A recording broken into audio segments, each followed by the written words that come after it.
Avant de commencer. Dites-moi d'euro vous regardez cette histoire, votre ville, votre pays, votre voix. C'est toujours si émouvant de voir combien cette mémoire traverse le temps et les frontières. Imaginez, une piece Freud, une chandelle, allumée, et une femme. Ces mains sont taches de farine, eau de sang, eau de dew. C'est you brillant, mais pas de lumière. Elle n'y sait pas lire. Et pourtant, elle voit tout. Aujourd'hui, on va marcher dans leurs pas. Accouder si que personne. Neck out tête. Lire et traverse le silence. Vous allez découvrir comment les femmes privées de mots ont construit des mondes entiers. Dans l'ombre, entre les murs, derrière les voiles, elles n'y pouvaient pas signer. Mais elles savaient négocier. Elles n'y pouvaient pas écrire. Mais elles gravaient la mémoire dans le pain, dans les plantes, dans les gestes. Elles n'avaient pas le droit d'enseigner. Et pourtant, elles ont appris tout le monde comme un survivor. Si n'est pas une histoire de princesse, si n'est pas un conte. C'est une immersion. Une traversée sensorielle et intime dans l'histoire des femmes que les livres ont oubliées. Justement parce qu'elles n'y savaient pas, les lire dat préparez-vous. Fermez les yeux, respirez lentement, et laissez-vous guider. Jusqu'au cœur de la mémoire silencieuse. Les lettres dansent, mais elles n'y savaient pas les entendre. Pas parce qu'elles étaient faibles. Pas parce qu'elles étaient ignorantes, mais parce qu'on ne les leur permettait pas. Dans les monastères, les écoles, les bibliothèques, les femmes entraient en silence. Et ressortaient avec les mêmes silences. Imagine une jeune femme, assise au coin d'une marche. Elle vend du sel, des gouffres ou du pain. Elle regarde les sceaux, les contrats, les ordonnances clouées sur les portes de l'église. Elle n'y sait pas lire ce qu'il descend, mais elle sait ce que cela signifie. Un impact de plus, un danger. Une obligation dat le monde author d'elle est une page immense, remplie de signes qu'on lui interdit de comprendre. Pet pourtant, elle lit. Elle lit les regards, les tensions, les habitudes. Elle lit les saisons, les dollars dans les épaules. De son peur, le silence dans la voix de ses émirs. Elle lit si que personne n'écrit, son analphabétisme n'est pas invité. C'est un territoire, un espace d'observation, une langue tissée d'intuition, de mémoire et de gestes. Elle n'y peut pas écrire une prière, mais elle la chante. Elle n'y peut pas écrire une lettre, mais elle raconte avec les mains, les yeux, la chaleur du pain qu'elle tend. Chaque jour, elle apprenait. Et chaque jour, elle était effacée. Recettes, car ceux qui écrivaient l'histoire, ni la voyaient pas, mais elle était là, entre les lignes. Dans l'ombre des parchemins, dans les marges de l'ami, acute moire.elle se regardant sans lire. Et voyant plus que beaucoup, parce qu'elle n'était pas distraite par les mots, parce qu'elle vivait les réalités brutes, sans le filtre des recettes officielles, parce qu'elle n'avait pas d'autre choix que de ressentir profond MNT, dat et si unchanged. De perspective? Et si on licite et travers elles? Et travers si qu'elle en transmis, non pas avec des livres, mais avec des gestes, des chants, des silences? Si each chapitre est un appel à elle, lire sans lire. Voir si que les mots ont. Tentez d single quotes effaceur.car dans leur regard mute.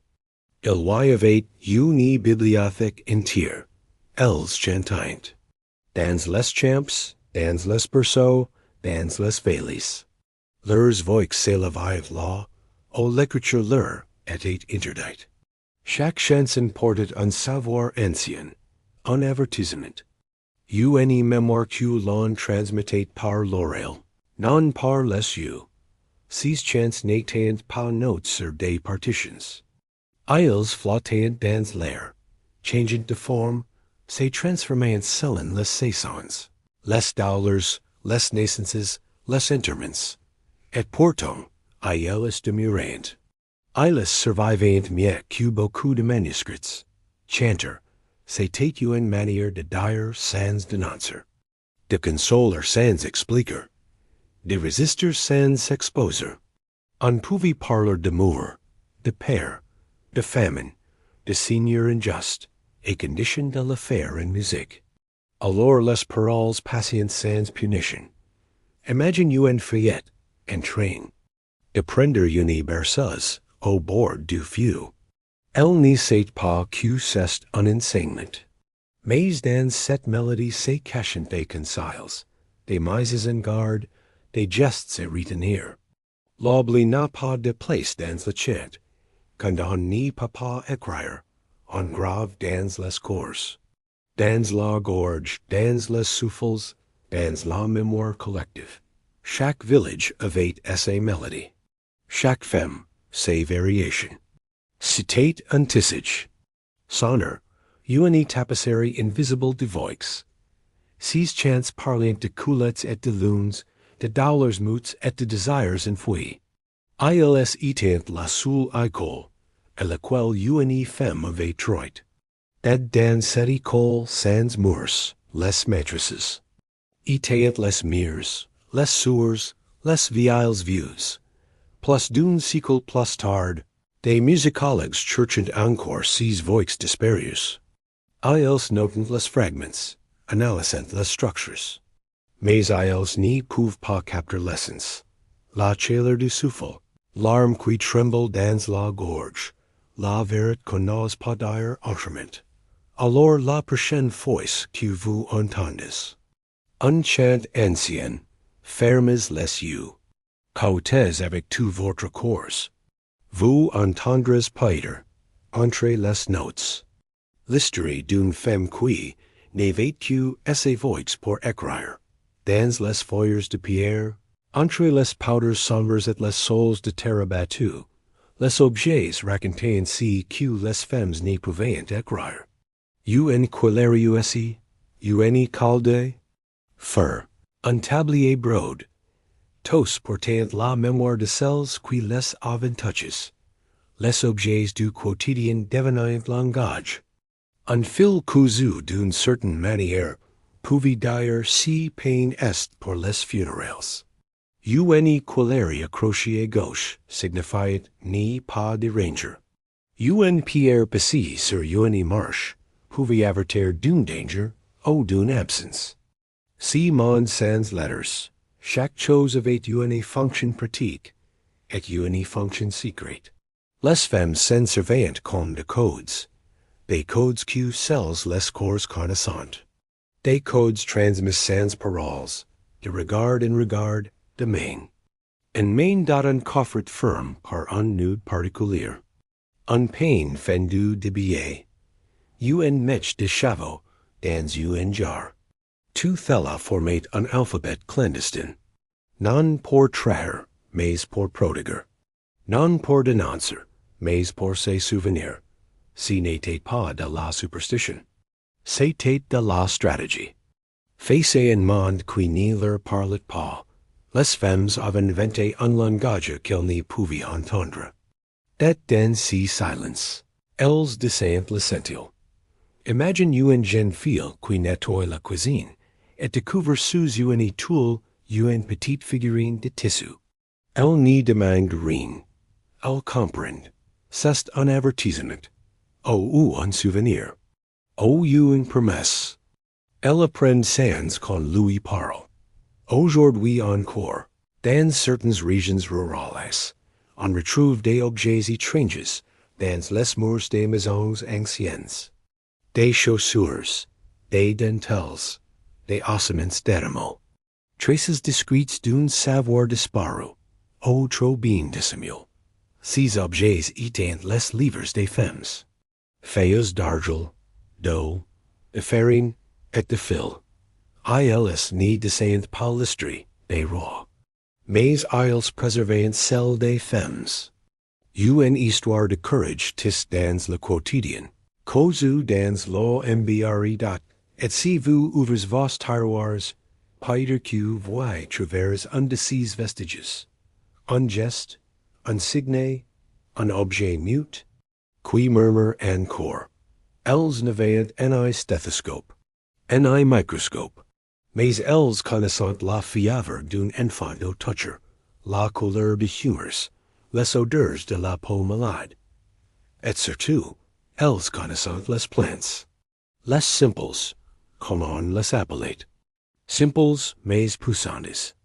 Dans leurs jardins, les femmes cultivaient des savoirs interdits. La camomille pour apaiser, la rue pour purifier, la sage pour prodiguer. Elles n'avaient jamais lu un trait médical, mais elles savaient quels. Feuilles maker, quel onguent préparer, quelle infusion donnerait l'aube. Ces herbiers vivants n'y portaient pas de tiders. Ils se transmettaient dans la terre, dans le temps, dans les silences entre deux saisons. On n'écrivait pas les doses, on les sentait. On n'expliquait pas les effets, on les observait. Tout, passé par l'expérience du cours. Elles allaient en forêt, comme en vieille bibliothèque. Elles coulaient entre les rances, avec prudence et respect.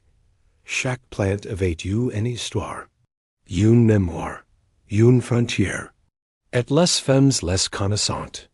Toutes, comme on connaît les chemins de ses propres enfants. On les appelait parfois sorcières. Non parce qu'elles faisaient du mal, mais parce qu'elles savaient sans lire. Et si savoir faisait peur, car il n'y se contrôlait pas. Il n'y passait pas par l'église, et ni par l'université. Il passait par la peau, la salive, le feu. Imagine. Une vieille femme qui écrase des racines dans un mortier. Elle murmure des mots, qui est un mere disait. Elle n'y sait pas qu'il vienne d'avant l'écriture. Mais ils raisonnent juste. Ils accompagnent la plante. Ils font partie du soin. Beaucoup ont dit brolis per thella. Trop savariant, trop soignant, trop écoutant les cours. Et l'on oublie que, sans elles, la moitié des enfants n'auront pas survécu. Sans elles, les femmes mourraient en couches. Les hommes, dans les vivres et pourtant, si savoir, on le retrouve encore, dans les recettes populaires, dans les tisanes des grandes mères, dans les gestes intuitifs de celles qui posent. Un linge chaud sur le ventre d'un aider aime. Car les plantes n'ont jamais cessé de lire les cours. Et les femmes non plus dot, il y avait les cours, et puis il y avait si qu'ils racontaient, sans qu'on leur demande. Les femmes n'y lisaient pas les livres, mais elles lisaient les dollars. Les leurs, d'abord, puis celles des autres. Et chaque cicatrice devenait une ligne, d'un texte que personne n'avait jamais écrit. Une grolière sur la paume, une coupure mal refermée sur la cuisse, une basse au front, autant de lettres d'un alphabet mute. Chaque blessure portait une histoire, une chute, un accouchement, une punition, un oubli de sommeil pour prodiguer un enfant, un ex de silence pour éviter un cri. Elles savaient que le corps se souvenait. Que si que la bouche taisait, le peau le cried. Et entre elles, parfois, un simple regard suffisait. Pas besoin d'expliquer. On reconnaissait la douleur, parce qu'on l'avait partagé, devenu, ou déjà vécu. Elles apprenaient ainsi à lire dans la chair, à repair si que les mots n'ont jamais pu dire, à toucher avec respect, et soigner avec lenteur. Car le soin n'était pas seulement physique. Il était aussi mémoire. Honor la cicatrice, c'était honor l'histoire qu'elle contenait. Imagine you une jeune fille qui regarde in silence les marques sur le dos de ses murs. Elle n'y pose pas de questions, mais elle comprend. That dans ce silence, un héritage se transmet, un savoir de force, de douleur et de tendresse entre les six. Dans une société qui écrivait l'histoire des batailles, les femmes écrivaient celle de la survie. Non avec des plumes, mais avec des blouses. Non avec des parchemins, mais avec des chairs admises. Chaque trace, une mémoire. Chaque douleur, une lecondat et lorsqu'elles guérissent, si n'était jamais pour effacer, mais pour transformer. La cicatrice devenait un point d'ancrage. Une preuve vivante qu'elle avait, traverse, endure, et malgré tout, CONTIEJOURD, single quotes, hui encore, combien de femmes portent sur elles des récits, que no livre n'y contiendra. Jamais, et si on les écoutait, et si on licite enfin ces pages de peau, de nerfs, de silence. Quand les chapitres sacres qu'ils sont, quand la nuit tombait sur les villages sans lumière, il restait les voix. Des voix douces parfois, fatiguées, parfois brisées, mais toujours là, les berceuses. Des mélodies simples, répétées génération après génération. Des archives émotionnels, tissés entre sommeil et souffle. Ces chants n'étaient pas écrits. Elles n'étaient pas faites pour aider l'os. Mais elles étaient graves dans la mémoire des mères, des nourrices, des grandes sœurs. Elles parlaient d'amour, de père, de perte, et surtout de contenu. Berceuse après berceuse, les femmes enseignaient et leurs enfants comment survivre au silence. Comment reconnaître les saisons dans le vent. Comment nommer ce qui fait mal sans le dire. Comment porter l'absence sans se fond RER. Il y avait dans ces mélodies des secrets, des conseils cachés, des gestes à imiter, des règles à suivre sans jamais être imposées.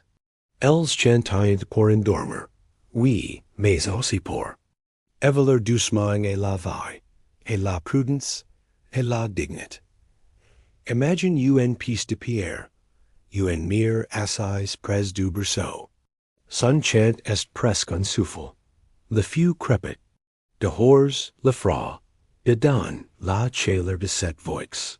L'enfant n'y comprend pas encore les mots, mais il reconnaît le monde à travers eux. Les hommes n'y savent pas toujours ce que ces berceuses contenaient. Elles les croyaient simples, inoffensives, mais c'était là toute leur force. Elles passaient inaperçues, et pourtant elles bâtissaient l'âme. Aujourd'hui, certaines de ces mélodies persistent encore. On les freine sans savoir d'où elles viennent, comme un fil invisible entre les cycles. Comme un murmure de celles qui n'y savent pas lire, mais savent transmettre. Et si l'on écoutait ces chansons comme on filet un manuscrit, ancien, et si, dans leurs refrains, c'est que chantent les cloches d'une histoire que l'on croyait perdue, peut-être que, dans chaque note, il y a une femme qui vous parle encore. Les recettes n'étaient pas écrites.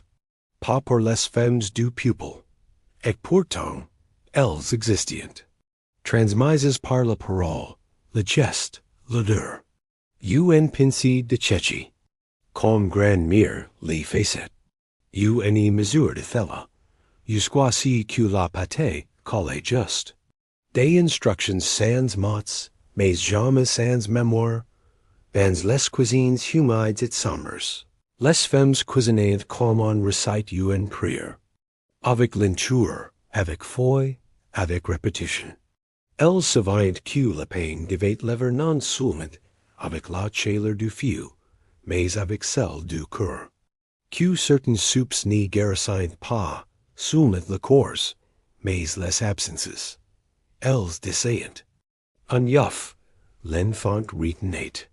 Els descendent, assez de farine pour que cachant entre les doigts. Et c'était suffisant.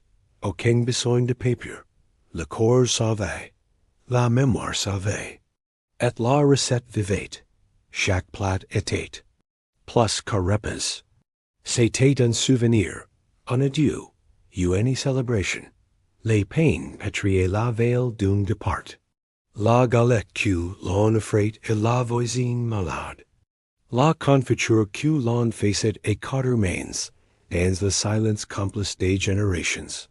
Ces recettes étaient des cartes. Des cartes intérieures, pour n'y pas se perdre. Elles contenaient des saisons, des joies, des manques. On les répétait, pour n'y pas oublier qui l'on était, pour se rappeler d'où l'on venait, et pour survivre ici qu'on n'y disait pas. Imagine une vieille femme, les yeux fermés, les mains plonies dans la pâté. Elle murmure les étapes. Non pour elle, mais pour la jeune fille qui l'observe. Elle transmet, sans le dire, et dans la cuisine, il y a plus de mémoire que dans toutes les bibliothèques du royaume. Aujourd'hui encore, ces gestes persistent. On appelle la tradition. On dit que c'est joli. Mais c'est bien plus que cela. C'est une bibliothèque de gestes. Une encyclopédie d'instincts. Un héritage qui n'y se lit pas. Il se goûte et si, la prochaine fois que vous cuisiniez, vous fermiez les yeux. Peut-être que vous entendriez une voix. Celle d'une femme qui vous apprend. Et traverse la farine. Et lire le monde et utrement.il. Y avait en lieu, o les femmes observaient sans interviews. O elles écoutaient sans parler. Si lieu, c'était la fenêtre. Pas celles des châteaux, mais celles des chaumières, des chambres basses, des cuisines. Un rectangle de lumière. Entre deux murs d'OMBR et dot, la fenêtre n'était pas seulement une ouverture sur l'extérieur.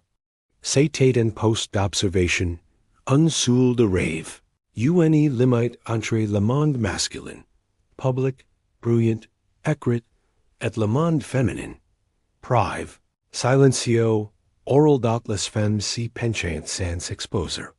Elles regardaient les passants, les processions, les saisons qui tournaient. Elles guettaient les signes.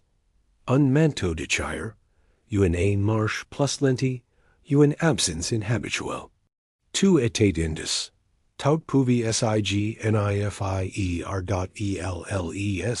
se transmittait ainsi les nouvelles, par chuchotements de soul et soul. Une voisine languait un mot. Une autre répondait d'un regard.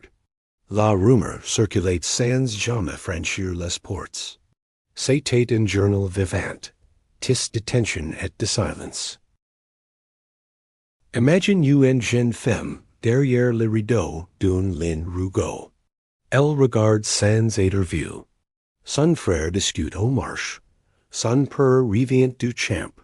Assez mire prépare le repas. Elle est là immobile, mais tout son être est tendu versely. Dehors, elle apprend. Parfois, la fenêtre devenait aussi refuge. On y passait la front, quand le monde intérieur devenait trop lourd. On y laissait échapper un soupir, une larme, un espoir. Car au-delà de la vitrine, il y avait toujours la promesse. D'une AILLEURS dot et pourtant, elles restaient. Non par faiblesse, mais par devoir, par attachement, par amour, ou par peur. Elles formaient parfois les folles. Pas pour ignorer le monde, mais pour le contenir. pour qu'il n'y vienne pas trop, laisse bien. Aujourd'hui, nous écrins sont nous. Fenêtres, nous soyons observants, nous soyons écoutants, souvent sans parler. Peut-être n'avons nous pas tant change. Peut-être que derrière chaque regard numérique, il y a encore une femme qui apprend le monde et traverse le silence. Elles entraînent dans l'église par la petite porte, jamais par l'allée centrale. Elles restent au fond, parfois debout, parfois agenouillées sur des dalles froides. Elles n'y comprennent pas le latin, mais elles comprennent tout, car leur foi n'y passe pas par les livres. Elle passe par le corps. Elles prient sans texte, sans missal, sans somme appris par corps. Leur prière, c'était un murmure, un froissement d'étoffe, un soupir en levant les linges, un souffle retenu devant le berceau. Elles prient avec leurs gestes, leurs douleurs, leurs espoirs. Le ciel les entendait autrement. Non pas par les mots, mais par l'intensité du silence. Elles prient pour leurs enfants, pour leurs mères, pour les bêtes, pour la pluie. Parfois aussi pour une délivrance qu'elles n'essayent pas nommer. Imaginez une femme seule, le soir, agenouillée. Dans l'étable, elle n'y parle pas, mais son front de paille contre la pierre raconte tout, la fatigue, la peur, la solitude. That quelque chose d'invisible l'enveloppe. Une paix venue de loin, devant les mots. Elles illuminent des surges sans reciter de versets. Mais chacun de leurs flammes était une intention. Un nom dans la lumière. Une mémoire contrôlable. Leur foi était faite de constance, de silence et de gestes fidèles. Une foi plus forte que les dogus. On les accusait parfois tirés de superstition. Mais elles n'avaient pas d'autre choix. Les livres ne leur appartenaient pas. Alors, elles ont créé une spiritualité parallèle, une théologie du quotidien, invisible mais profond, y accouchement, chaque duel, chaque saison était une liturgie. Elles n'avaient pas d'autre, mais elles offraient. Elles n'avaient pas d'encens, mais elles parfumaient le monde de leur présence discrète, et aim entidade ujourd single quotes, hui encore, dans les campagnes, des femmes print en préparant le repas, convalant la cour, en cueillant les herbes. Si n'y sont pas des prières, écrites, si sont des chants de l'âme, inaudibles mais puissants. Des prières sans mots, mais pleines de monde dot et si, et traverse leur silence. Elles avaient bâti une autre église, faite non de pierre, mais de souffle et de mémoire. Elles n'avaient pas de voix dans les tribunaux. Au plaudit, on n'y voulait pas l'entendre. Quand elles parlaient, on notait autre chose. Quand elles criaient, on écrivait le silence. Le prox pour elles n'était pas un lieu de justice. C'était une skein au long décidé d'avance si qu'elle allait dire.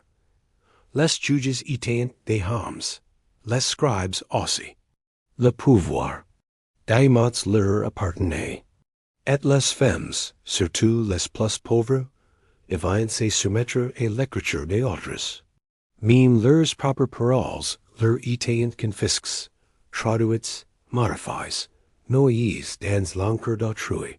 Combien de confessions ont-ils extraquées? Combien de recettes manipules pour faire d'elles des coupables, des menteisses, des sorciers? On les interrogit, mais on n'y les écoutait pas. On notait leur peur comme preuve de malice. Leur hésitation comme signe de faute. Imagine une jeune servante debout devant ses accusateurs. Elle tente de dire ce qu'elle a vu. Mais chaque mot est difforme, chaque émotion devient suspecte. Elle sait qu'elle est pigée. Quoi qu'elle dise, Le verdict est déjà écrit dot, et pourtant, certains en persist. Par des silences, par des regards, par des refus. Elles ont garde leur. Verit en elles, refusant de la liver, et so qui la trahirient. Leur dignit n'était pas dans les mots. Elle était dans leur refus d'être dépossédés d'elles mêmes. Les proques étaient aussi des spectacles. Le public venait voir des femmes juges, humiliées, parfois exécutées. En why licite? Et voix haute des aveux écrits, souvent dits sous la contrainte. Mais ces textes-là ne disent rien d'elles. Rien de vrai. Aujourd'hui encore, dans les archives, on retrouve leurs noms, leurs prétendus témoignages. Et il faut lire entre les lignes. Lire si qui a été effacé. Si qu'on refuse de croire. Car derrière chaque dossier judiciaire, il y a une femme dont la voix n'a pas survécu.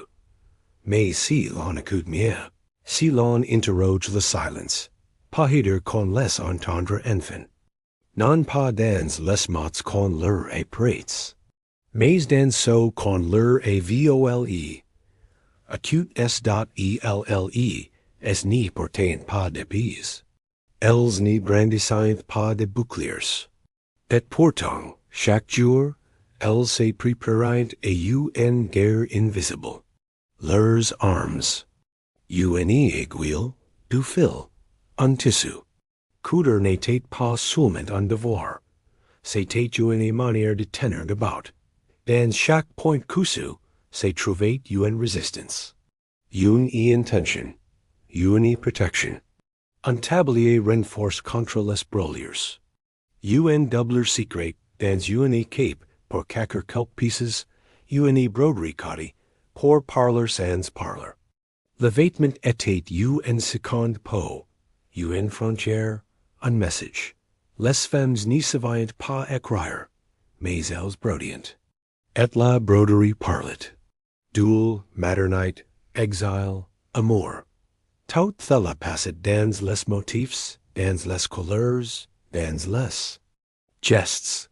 Le tissu devenait page. Le fil devenait phrase. L'aiguille devenait plume. Imagine une mire qui coud une que pour esse fil. Elle y glisse des signes que seul esse ligny comprend. Un oiseau pour la liberté, une étoile pour l'espérance. Une fleur pour la douleur catchy. Elle coud pour vtir, oui, mais c'est tout pour transmettre. Les jours de fête, elles portaient leurs robes comme des livres ouverts.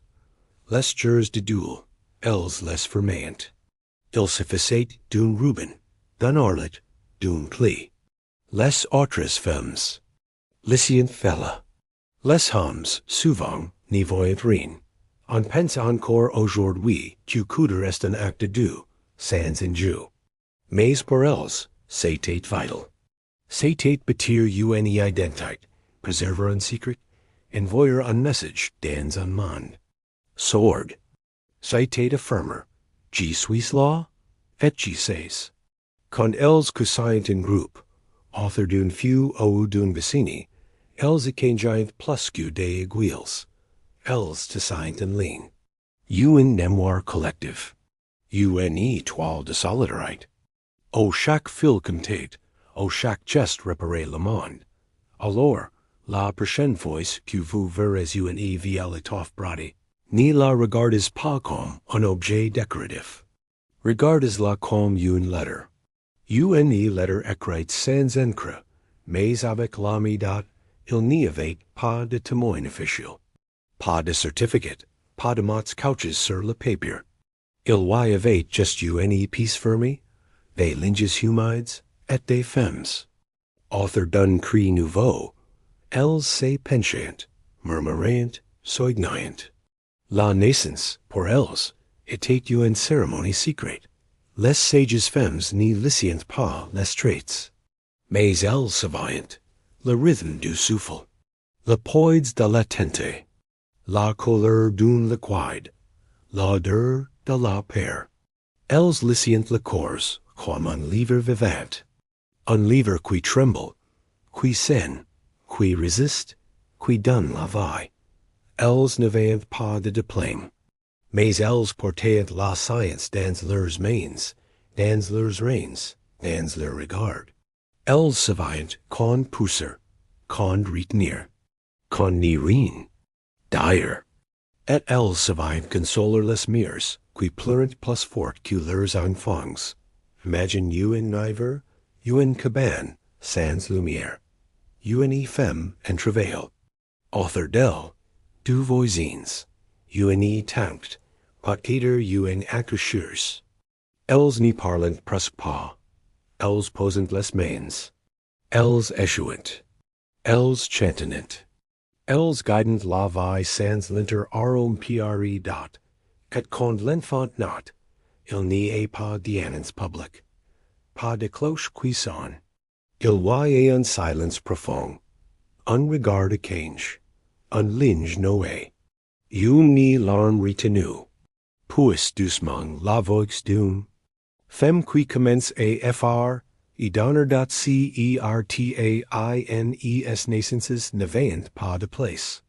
Certains mires n'avaient pas de nom. Et pourtant, on accumulait, on protégeait, parfois, on mentait pour sauver. On cachait pour que l'enfant vive. Et si mensonge devenait vérité avec le temps. Ces accouchements n'ont pas été écrits dans les livres. Mais ils ont fond les villages, les lignées, les pupils. Sans elles, il n'y aurait pas eu d'histoire, seulement du silence. Et c'est justement dans ce silence que la mémoire persiste. Aujourd'hui encore, dans les récits de grands-mères, on devine des naissances cachées, des douleurs oubliées, des prénoms effacés.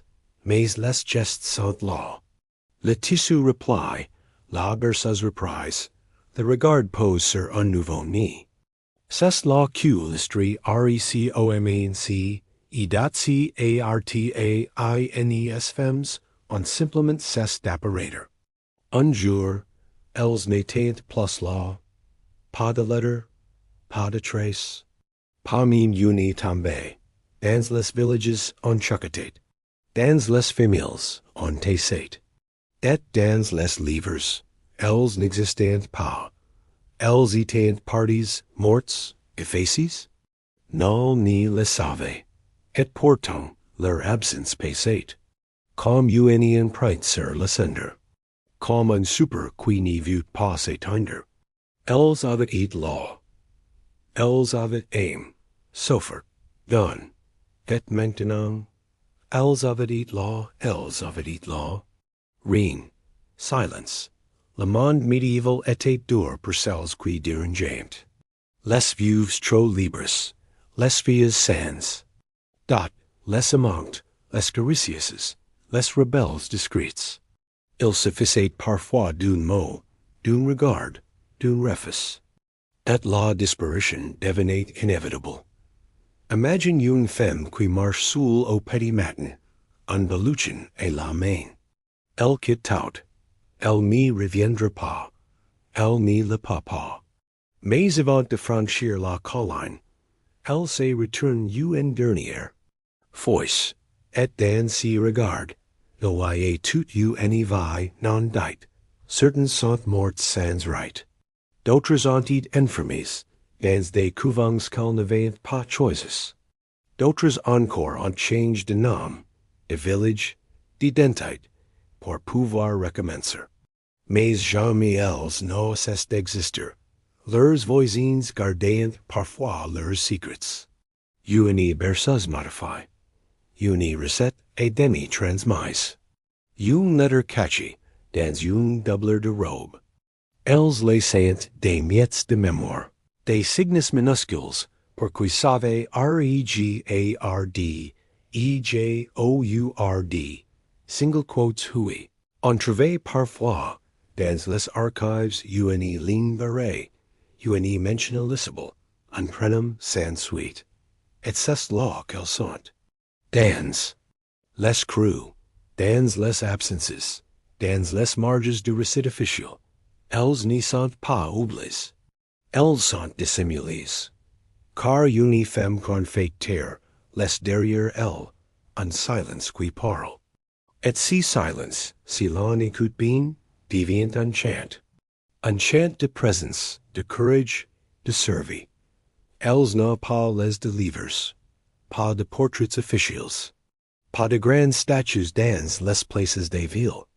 Et pourtant, elles sont partout, dans les gestes que nous répétons sans y penser, dans les chansons que nous fredonnons, dans les silences que nous habitons. Leurs vies n'étaient pas spectaculaires. Elles étaient faites de labeur, de soin, de temps, d'effacement. Mais c'est précisément cela qui rend leur histoire si essentielle. Car dans leur invisibilité imposée, elles ont construit un monde. Chaque femme médiévale, qui n'a pas su lire et su transmettre, par le souffle, par le toucher, par le regard. Leur savoir n'était pas inscrit, mais incarné. Ils vivaient dans les chairs, dans les murs, dans les traditions. Imaginez-les aujourd'hui, assises et quête de vous. Elles vous tendront un fil, une épice, un mot. Elles n'y parleront peut-être pas votre langue, mais vous comprendriez. Car si quelle descente n'y passe pas par les mots, il passe par l'attention, la présence, la mémoire du corps. Elles n'y sont pas mortes dans l'oubli. Elles vivent dans les gestes que font les mains, quand vous berchez un enfant, quand vous préparez un repas, quand vous essuyez une larme. Elles vivent dans ce que vous sentez sans pouvoir l'expliquer. Lire au fond, c'était cela, savoir décoder l'invisible, savoir reconnaître dans le silence un message, dans une absence, une force, dans une femme ignorée, une histoire plus grande que les livres. Aujourd'hui, alors que tout secret, tout c'est numérisé, tout c'est publié, peut-être est-il temps de réapprendre à lire autrement, et à coudre le non dit, à honorer les savoirs muets, et ces souvenirs que certaines vérités n'y croient pas. Elles murmurent, si récit n'est pas une conclusion, c'est une invitation. Une clef tendue vers les tiroirs de votre propre histoire. Qui trouverez-vous? Une berceuse oubli? Une odeur d'enfance? Une force sans nom? Écoutez. Elles sont encore là, et dans le silence. Elles vous parlent d'elles n'y tenaient pas de registres. Elles n'écrivaient pas les comptes. Mais elles savaient. Une bouche de bois pour chaque jour d'hiver. 3 poignées de farine pour nourrir 5 bouches. Le rythme du marche, les dettes inattentes, les promesses murmurées, tout cela. Elles le comptaient en silence. Leur arithmétique passait par les mains, par les saisons, par les besoins. Elles calculaient en levant, en cuisinant, en tricotant. Elles savaient combien il fallait de fil pour un manteau, combien de jours restaient avant que les réserves n'y s'épuisent. Leur savoir était pratique, précis, essentiel. Mais dans un monde gouverné par les chiffres des hommes, leur intelligence devait se taire. On disait qu'elles n'avaient pas l'esprit mathématique. Pourtant, elles savaient quand un marchand volait sur le poids. Quand une promesse s'abrissait dans les chiffres. Quand l'équilibre d'une maison tenait à une économie invisible. Imagine, une femme face un seigneur venu réclamer un impôt exagéré. Elle baisse les yeux. Mais elle est déjà compte. Les poules, les grains, les hivers. Elle sait que c'est injuste. Elle n'y peut pas le dire. Mais elle vit s'y arranger autrement. Elle vit à changer, retarder, Négocier dans lumber. Le comptage féminin n'était pas une science. C'était une survey. Et cette survey exigeait mémoire, logique, stratégie. Si que les livres n'enseignent pas, elles l'appliquaient chaque jour, sans reconnaissance, mais avec constance. Certains gravaient des repères sur des bâtons. D'autres utilisaient des galettes, des nudes, des marques discrètes. Elles inventaient leurs propres houdels, leurs propres signes. Non pour défier le système, mais pour vivre malgré lui dans chaque marche, chaque grange, chaque cuisine. Elles continuaient de counter. Les jars, les dollars, les portions. Elles étaient les gardiennes silencieuses d'un équilibre, que personne n'y remarquait, jusqu'à ce qu'il disparaisse. Elles n'y laissaient pas les étoiles dans des traits. Mais elles les observaient chaque nuit, et travers les lucarnes, les branches, ou le ciel découvert du champ. Leur science n'était pas celle des astrologues. C'était une connaissance patiente, intuitive, tissée de nuits blanches et de saisons entières. Elles savaient quand le vent changeait, quand la lune influençait les accouchements, quand les neiges annonçaient une récolte maudite.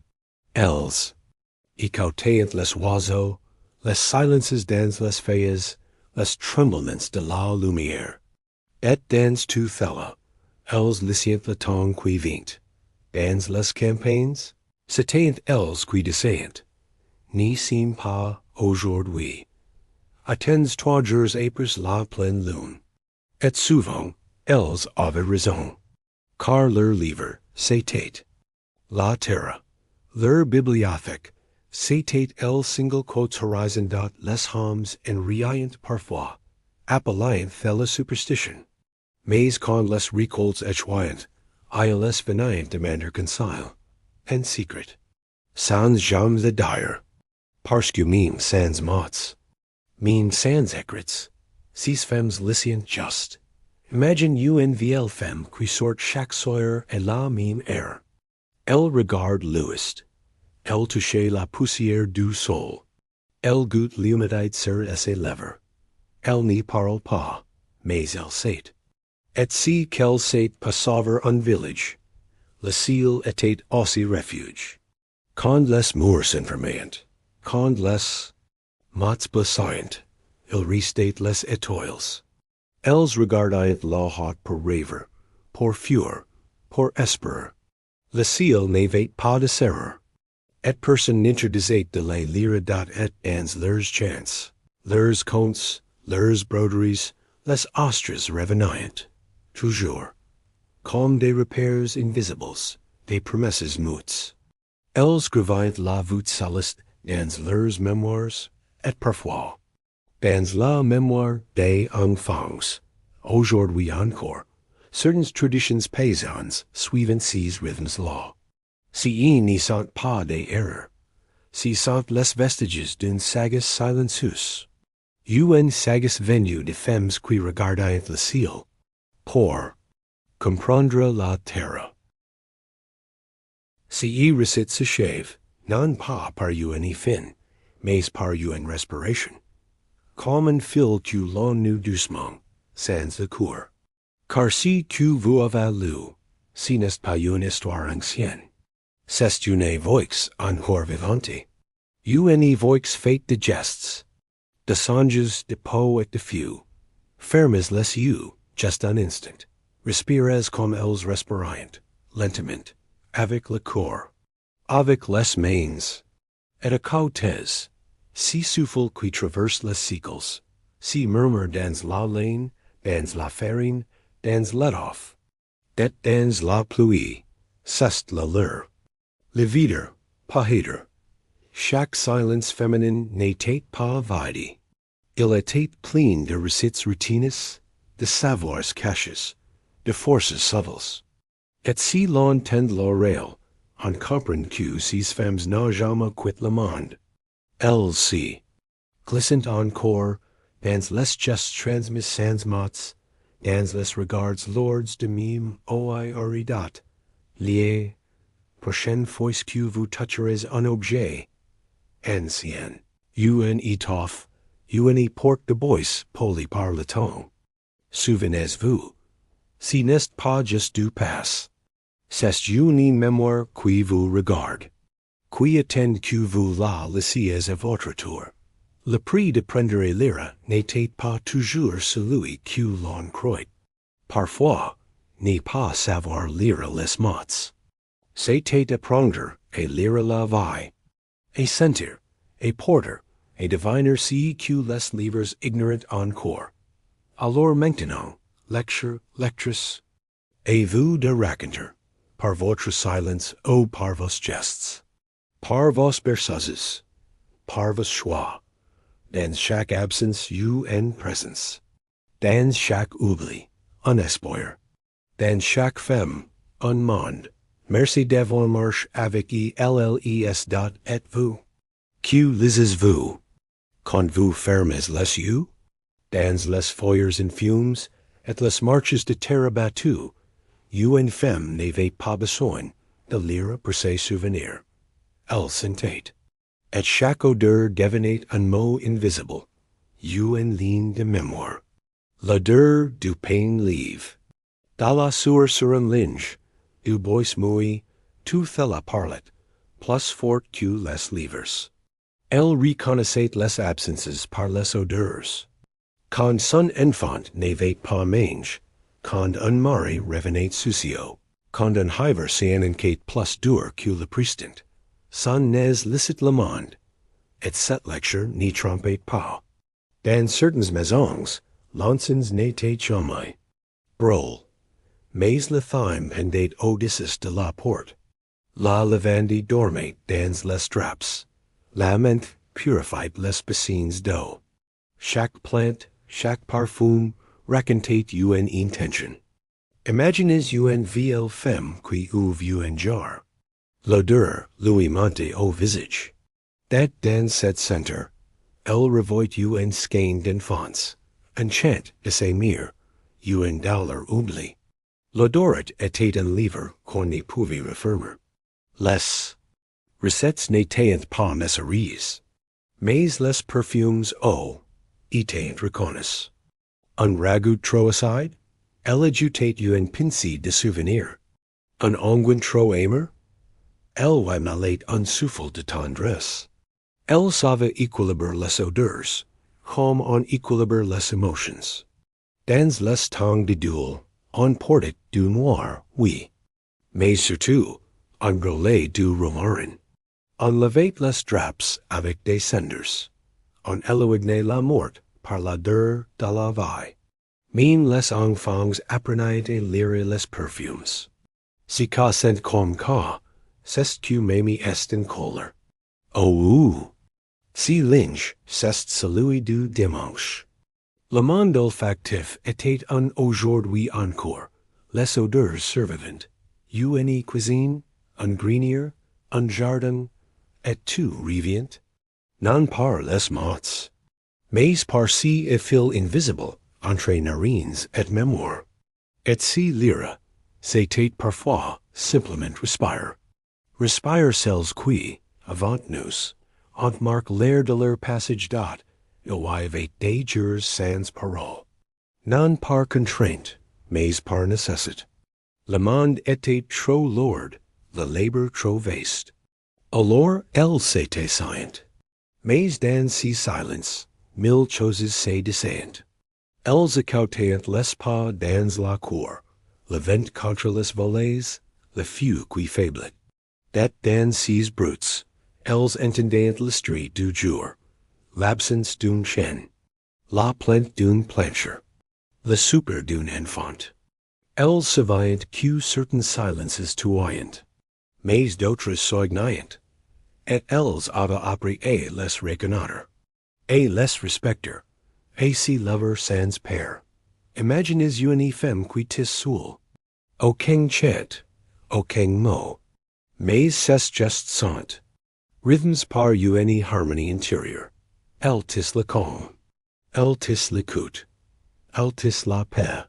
dans les vallées, parfois, personne n'y parle, intricatate, I remuate la soupe.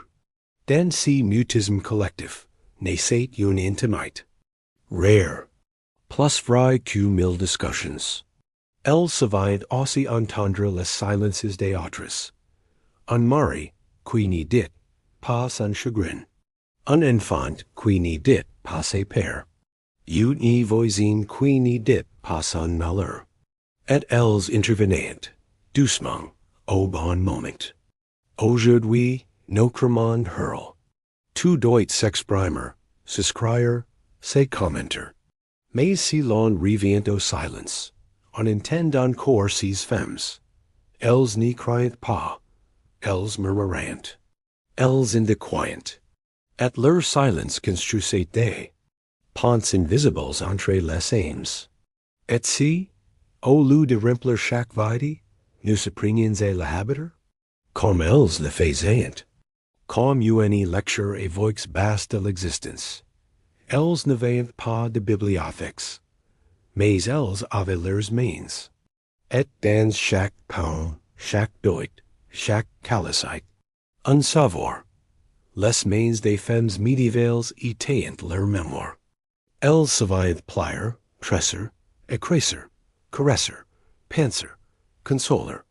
Chaque geste était un mot. Imagine you me qui attaché la coiffe de ses filles. Elle le fait sans regarder. Ses mains savent. Et dans si geste, il y a toute une lignée de femmes. Les gestes étaient précis, codes, hérits. Pour nouer une jarretière. Pour enter un cordon umbilical. Pour cacher une lettre dans une couture. Elles lisient aussi avec leurs mains. Le tissu effiloche d'un vêtement. Les fronts d'un enfant. Le rugosite d'une écorce. Le monde s'est révélé au bout de leurs doigts. Aujourd'hui, les écrins en remplissent les textures. Mais vos mains se souviennent.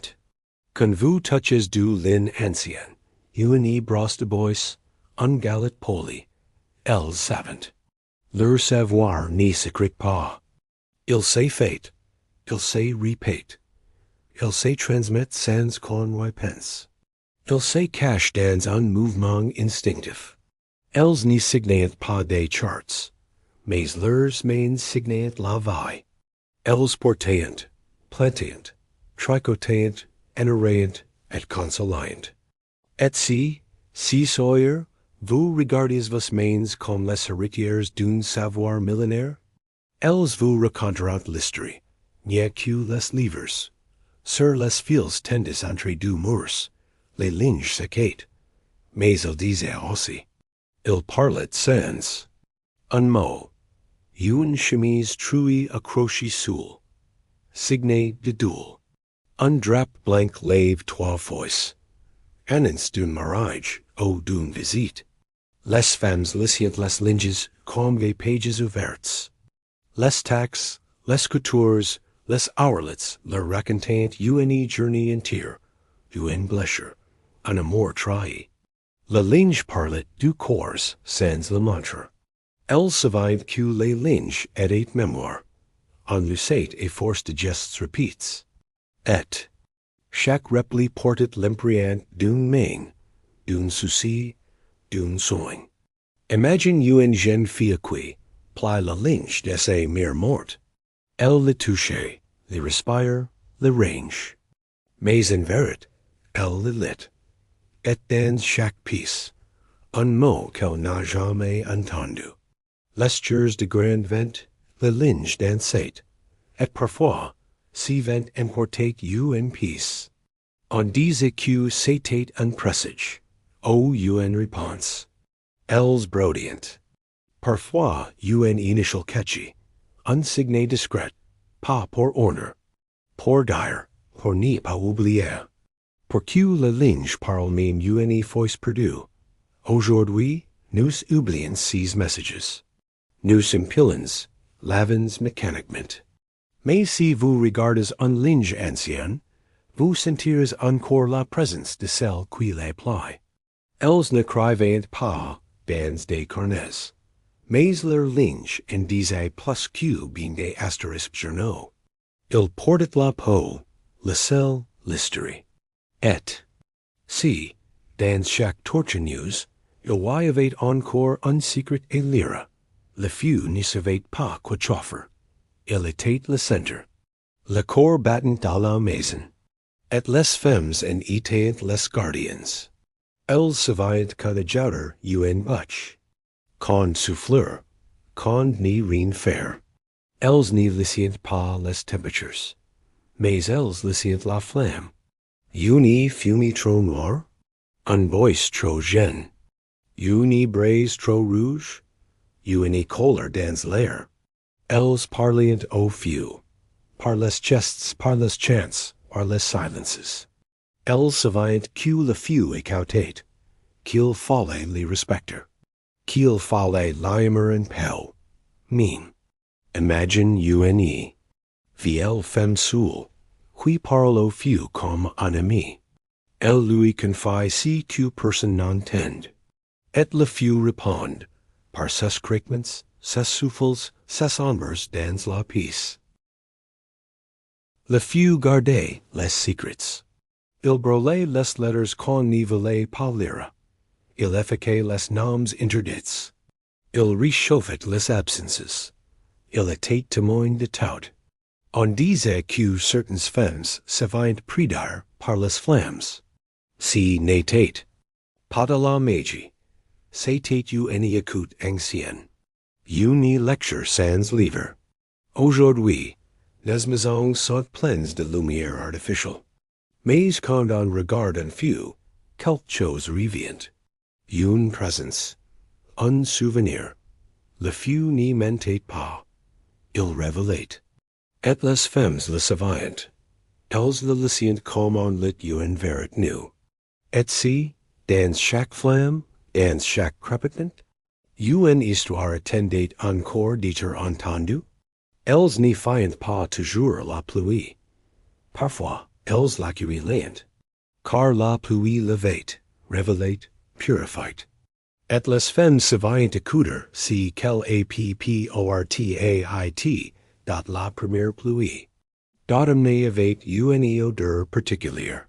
Celle des départs, celle des récoltes finies, celle des silences plus longues d'elles, disant que certains chagrins n'y passaient avec la pluie. On sortait alors sous le ciel les chevaux découverts, et on laissait le corps boire cette eau. Du ciel, imagine une jeune fille sous la verse, les bras ouverts. Elle pleure, mais personne n'y les voit. La pluie confond ses larmes. Elle se purifie sans mots, sans explication de la pluie. C'était aussi la mémoire du ciel. Elle racontait des histoires venues de loin. Elle passait sur les toits, les tombes, les berceaux, et les femmes la reconnaissant. Elles savaient que la pluie sur une fenêtre disait quelque chose. Un rythme lent, solitude, un tambour fort, urgence, un kraken long, attentee, aujour single quotes hui, nous courons sous la pluie.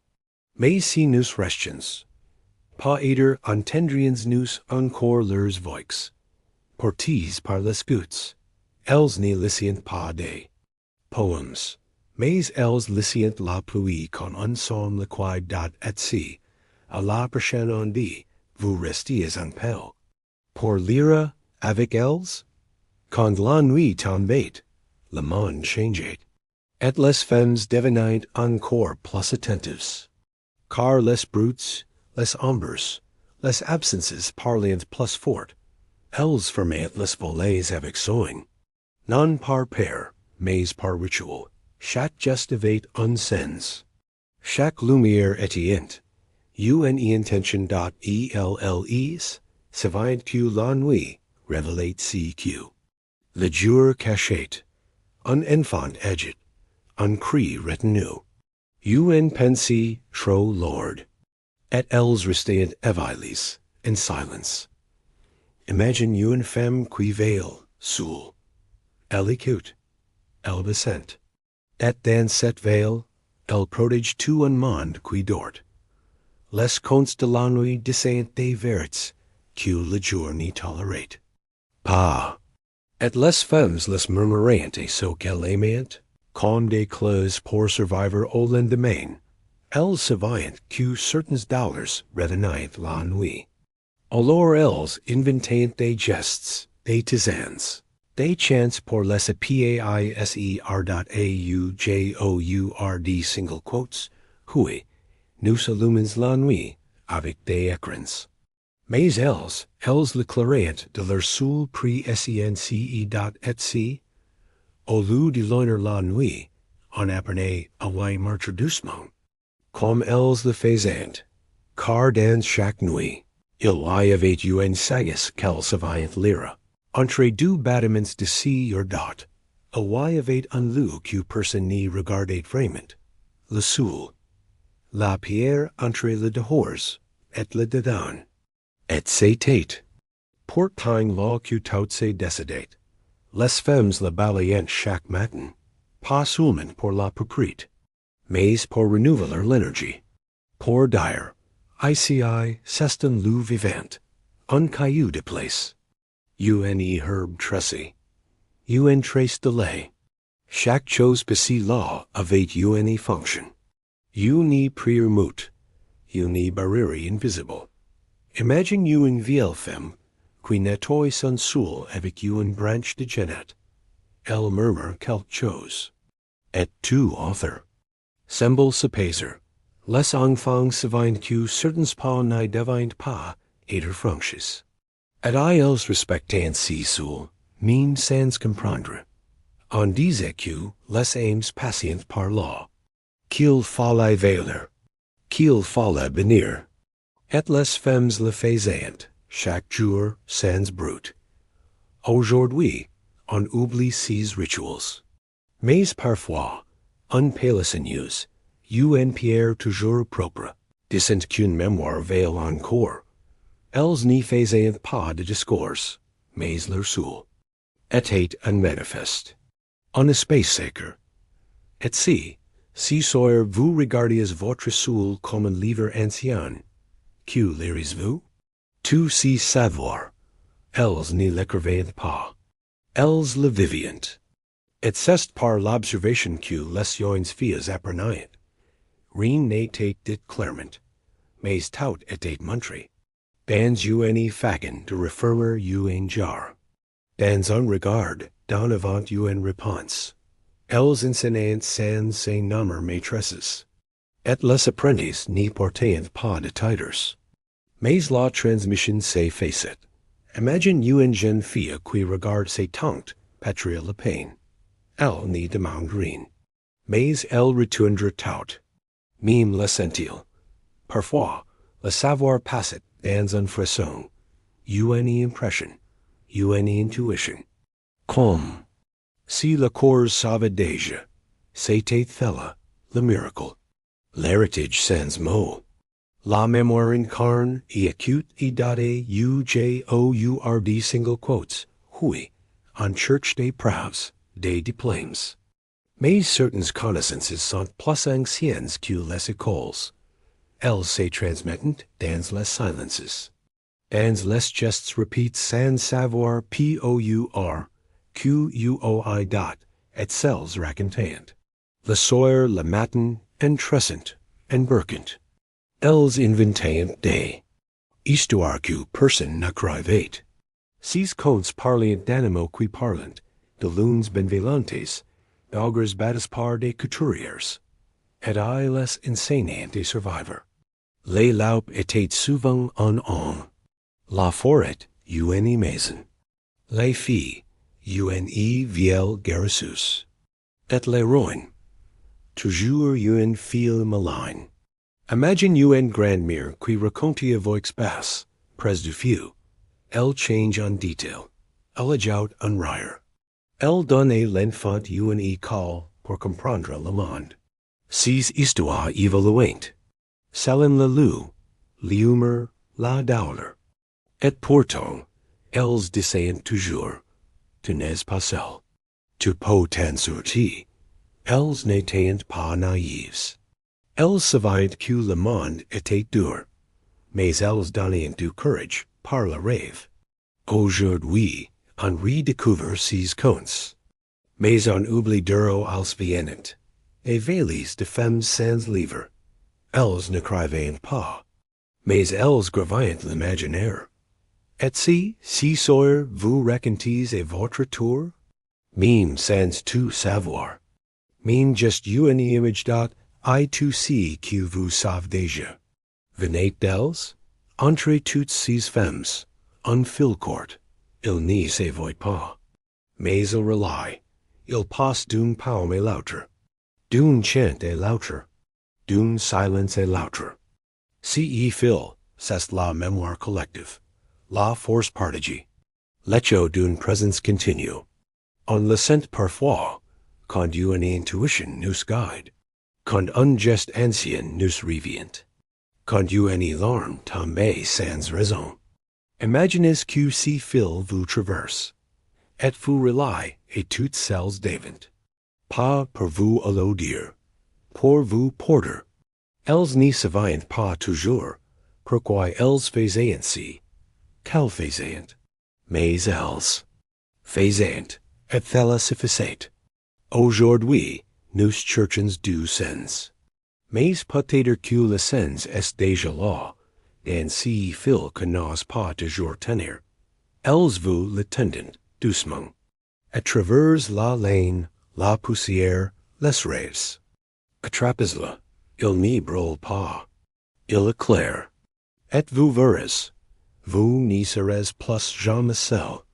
Elles n'avaient pas de colle, pas de banks, pas de tableau, mais elles apprenaient. Et tout moment, et tout air. Leur école, c'était le jardin, le soul, le vent, le feu, la paire, la perte. Elles n'y recevaient pas de notes, mais elles savaient. Et si savoir, elles le partageaient sans l'imposer. Imagine une femme qui enseigne ses filles comment reconnaître une bonne racine. Elle n'y parle pas. Elle montre, elle attend, l'enfant observe. Elle essaye, elle rate, puis elle réussit. That dans ses succès, elle entend un murmure, te sais. Si n'est pas une école douce, mais c'est une école vraie. Et elle, forme des générations entières. Aujourd'hui, nous redécouvrons l'apprentissage par l'expérience. Elles n'avaient que cela, et cela leur suffisait. Elles n'ont pas eu de diplômes, mais elles en forment le monde. Et si c'était, fallait la plus belle école, il y a des choses que les livres n'y diront jamais, parce qu'elles n'y se descendent pas, parce qu'elles se vivent, parce qu'elles se taisent. Elles n'y savaient pas lire, mais elles savaient vivre. Et cette vie, elles l'ont laissée derrière elles, comme une trace douce dans la neige. Imaginez une main sur votre épaule. Elle n'y dit rien, mais elle sait. Et vous sentez que vous êtes-vous reconnu à elle. Si récit n'a pas de fin. Il continue en vous. Dans chaque choix tendre, chaque geste discret, chaque silence respect. Elles n'y demandent pas d'être glorifies, mais d'être entendues, écoutées, alors écoutez-les. Dans le pain chaud, dans le chant ancien, dans la pluie sur votre toit. Si qu'elle en transmis est là, invisible, mais essentiel. Et maintenant, sastez-vous, fermes les yeux, respirez, écoutez. Elles vous parlent encore.